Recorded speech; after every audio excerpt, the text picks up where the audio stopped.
Bismillahirrahmanirrahim. Assalamu alaikum. This is Physics Grade 10, Part 2 of our first chapter, Introduction. In the last class, we understood or read and went through what physics is, the definition of physics, and some of its branches and how they work. Now today, inshallah, we will very swiftly go through the importance of physics in our daily life and what is scientific method. For any branch of science, for any scientist, there are a set of rules that they follow in order to get from just step first, from the first step to the last step. There are a few certain steps that they follow. So we are going to do that, inshallah. Now, first of all, the importance of physics. Physics is by far one of the most important branches of physics. Like in the modern world, our survival, I would say, our survival depends on it. ठीक है? अच्छा, पहले इन्होंने क्या आपको दिया कि physics हमारी डेली लाइफ में क्या रोल प्ले करती है, तो उसमें सबसे पहली चीज़ है इलेक्ट्रिकल अप्लायंसेस, बल्कि आलात। घर में फ्रिज सबके हैं, मौजूद है, फैंस हैं, एयर कंडीशनिंग है, इसके बगैर गुजारा नहीं है गर्मियों में। ठीक है? तो ये तमाम इलेक्ट्रॉनिक अप्लायंसेस जो हैं, they are due to advancement in physics and in particularly electric physics, electricity. ठीक है? फिर engines क्या होते हैं? engines के बहुत सारे काम हैं, गाड़ियों में काम आते हैं, ट्रेन में काम आते हैं, जहाज़ों में काम आते हैं। और अगर जो है वो आप देखेंगे जब वर्ल्ड की जो ट्रैवलिंग है, ट्रांसपोर्ट रेवोल्यूशनराइज होने लगी, तो उसमें भी स्टीम इंजन आया था, जिसकी वजह से अचानक तमाम तब्दीली आ गई। ठीक है? Next is electronic devices. ये इलेक्ट्रॉनिक डिवाइसेस क्या हैं? ये they are a bit different from the electrical appliances that we use at home. These are your cell phones, yes, other things among them. ठीक है? ये वो चीज़ें हैं जैसे आप जो है क्या नाम है रिमोट कंट्रोल वगैरह इस्तेमाल करते हैं, आप अपने सेल फोन इस्तेमाल कर रहे हैं, they are all electronic devices. Even in computers, you have a bunch of different electronic devices put together. ठीक है? Laser technology. Laser technology हम क्या उसका mostly इस्तेमाल हो रहा है, उसका इस्तेमाल जी sorry इसमें I can't really hear you, but the mask off. अच्छा, next is nuclear physics. Nuclear physics. Other than destroying one another, harming one another, threatening one another with nuclear weapons, nuclear physics plays an important role in providing us with nuclear energy. Nuclear physics का इस्तेमाल करते हुए, nuclear energy का इस्तेमाल करते हुए हम जो है वो energy provide करते हैं. However, it's not the safest way of producing energy, because the nuclear core or the nuclear pile that is required to produce this energy, it produces a lot of nuclear waste. Nuclear waste काफ़ी पैदा करता है, लेकिन जैसे Japan is a very good example. It has around 3 or more than 3 nuclear power plants. ठीक है? तो ये एनर्जी प्रोवाइड करती है फिजिक्स के जरिए। इसके अलावा भी ज़रूरी नहीं है खाली न्यूक्लियर एनर्जी हमारे पास हो।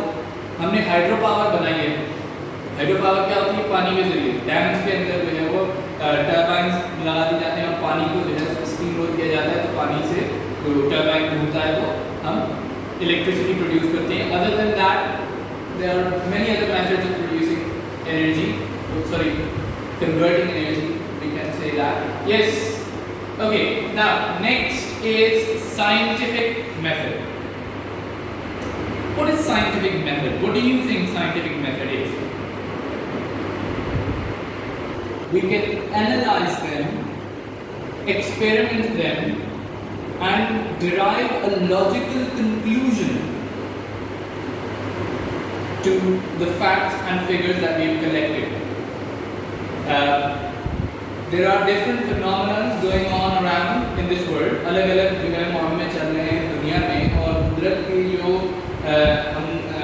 की जो बिहेवियर है, जिस तरह कुदरत का निज़ाम एक चल रहा है, जब हम उसको परखते हैं, उसके बारे में जो है वो मालूमात जमा करते हैं, उसको प्रोसेस करते हैं, उस पर जो है फिर हम एक्सपेरिमेंट्स करते हैं और फिर एक लॉजिकल उसकी एक कंक्लूजन निकालते हैं, ठीक है, इस्तेमाल के ज़रिए। तो फिर जो हमारे पास ये पूरा एक प्रोसेस है ना ये काम करने का, ये प्रोसेस हमारे पास क्या कहलाता है? साइंटिफिक मेथड, ठीक है। Now there are certain steps for scientific method. चलिए वो scientific method के steps हैं वो क्या हैं? The number one step is observation. Observation means, in Urdu it means मुशाहिदा। अपनी 5 senses का इस्तेमाल करते हुए, the 5 senses that have been given to us, हवास खमसा, what are they? 5 senses क्या है हमारी? Sight, hearing, smell, taste and touch, ठीक है, ये 5 सेंसेस हैं हमारी। इनके जरिए हम किसी चीज का मुशाहिदा करते हैं, तो वो इंग्लिश में क्या कहलाता है? ऑब्जर्वेशन, ठीक है। For instance, if I keep a cup of hot water in front of a child, what do you observe? आप क्या देखते हैं? मैं अगर एक गर्म पानी का एक कप रख दूं बच्चे के सामने किसी, तो आप क्या कर रहे हैं? आप मुशाहिदा करेंगे तो देखेंगे बच्चा क्या करता है, ठीक है।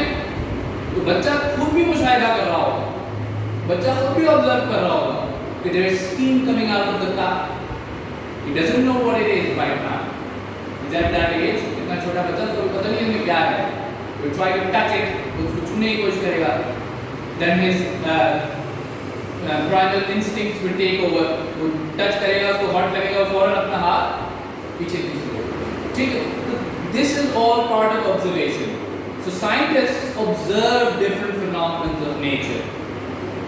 Physics के अंदर या किसी भी साइंस के अंदर जो साइंटिस्ट होते हैं वो क्या करते हैं? वो पहले ऑब्जर्वेशन करते हैं। For instance, there is a very popular story about Sir Isaac Newton. That an apple fell on his head, but it didn't actually fell on his head. There is no truth or basis to this story. कोई सच्चाई या कुछ ऐसी इसकी foundation नहीं है इस story की, लेकिन जो भी चीज़ थी, जो उन्होंने गिरते हुए अगर सेब भी देखा, भले उनके सर पे नहीं गिरा था, लेकिन उन्होंने क्या किया? ऑब्जर्व क्या किया कि ये एप्पल जो है, this Apple fail downwards towards the earth. It could have gone up, it could have gone to the right side, to the left side, or any direction, है ना। तो उन्होंने ऑब्जर्व किया कि ये नीचे गिरा। तो first step is what? Observation. Number 2, hypothesis. What is hypothesis? Hypothesis is your, you can say, after the observation, it's an educated guess. ये एक educated guess होता है। ये जो साइंटिस्ट होता है ना, उसकी अपनी पर्सनल एक ओपिनियन होता है, जो उसने ऑब्जर्व किया, उसके बाद अच्छा ऐसा होगा, ऐसा हुआ तो उसका मतलब ऐसा होगा, ठीक है। But this is yet to be proven. अभी इसके ऊपर जो है वो एक्सपेरिमेंटेशन हो सकती है, इसके बाद आगे जो है इसके ऊपर मजीद फैक्ट्स एंड फिगर्स कलेक्ट किए जाएंगे, लेकिन अभी ये सिर्फ क्या है, उसका जो लिमिटेड उसने ऑब्जर्वेशन की और जो लिमिटेड फैक्ट्स और फिगर्स उसके हाथ में हैं, ठीक है, उसके ऊपर जो उसने ओपिनियन अपना क्रिएट किया है, उस पर उसने जो अपना एजुकेटेड गेस किया है, वो क्या कहलाता है? हाइपोथेसिस, ठीक है। Moving on to theory. Now theory and hypothesis are in English language, if you are not a scientist, you can use them interchangeably. अंग्रेजी ज़बान में अगर आप साइंटिस्ट नहीं हैं और अंग्रेजी ज़बान इस्तेमाल करने वाले हैं, तो आप हाइपोथेसिस और थ्योरी को कभी कभी इंटरचेंजेबल मतलब अदल बदल करके इस्तेमाल कर सकते हैं। साइंटिस्ट कभी नहीं करेगा, क्योंकि theory needs a lot more facts and figures. It needs established foundation to be called a theory. किसी चीज़ को थ्योरी कहलाने के लिए उसकी बुनियाद जो है बड़ी मजबूत हो जानी चाहिए, फैक्ट्स और फिगर्स ज़्यादा होने चाहिए। ये एजुकेटेड गेस नहीं है, ये अब ये है कि भाई ऐसा ऐसा हुआ, हमने मजीद इसको थोड़ा सा टेस्ट किया, अब ऐसा हो गया, तो अब थ्योरी तक पहुंचेंगे हम। एंड इट्स अ स्टेटमेंट, ये एक स्टेटमेंट होगी, ठीक है। For example Dalton's atomic theory आपने पढ़ी होगी, ठीक है। नेक्स्ट कम्स एक्सपेरिमेंट्स और एक्सपेरिमेंटेशन। अब आप उस थ्योरी को टेस्ट करेंगे डिफरेंट एरियाज में कि क्या हमारे डिजायर्ड रिजल्ट आते हैं कि नहीं आते। थ्योरी का मकसद क्या है? थ्योरी कहती है कि भाई ऐसा हो रहा है तो इसका मकसद ऐसा हुआ तो ऐसा हुआ। अब हम उसको एक्सपेरिमेंट करके देखते हैं क्या वाकई ऐसा होगा नहीं होगा। मैं आपको एक बात बोल दूं कि भाई पानी को आप जो है वो हीट करेंगे तो at a certain temperature around 100 degree centigrade it will start boiling and changing it's state. अब वो अपनी स्टेट चेंज करने लगेगा।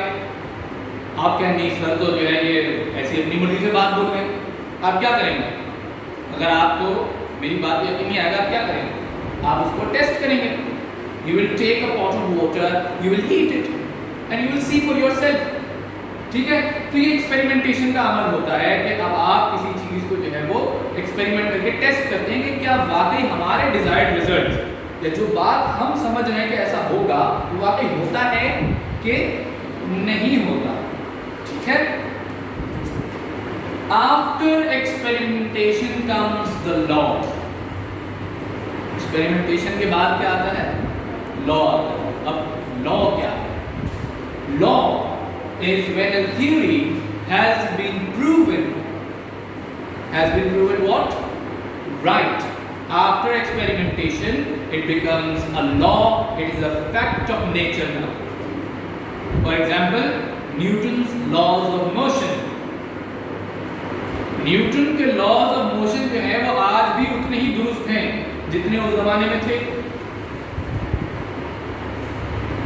ठीक है? समझ रहे हैं मेरी बात? कि अगर किसी थ्योरी को एक्सपेरिमेंटेशन के काफी एक्सपेरिमेंटेशन के बाद जब वो थ्योरी सच साबित हो जाती है under all the possible circumstances, that theory becomes a law. वो कानून बन जाती है कि ये अब हर बार यही होगा। अगर ये सर्कमस्टांसेस रहे, ये हालात रहे, तो हर बार यही रिजल्ट आएगा। ठीक है? क्यों? क्योंकि ये कुदरत का बिहेवियर है। This is the behaviour of nature under these circumstances and this will happen every single time. इतनी बात क्लियर हो गई? Scientific method understood? आप लोगों को समझ में आ गया? You understood it? If you've got any questions, then you can ask me. Okay, thank you.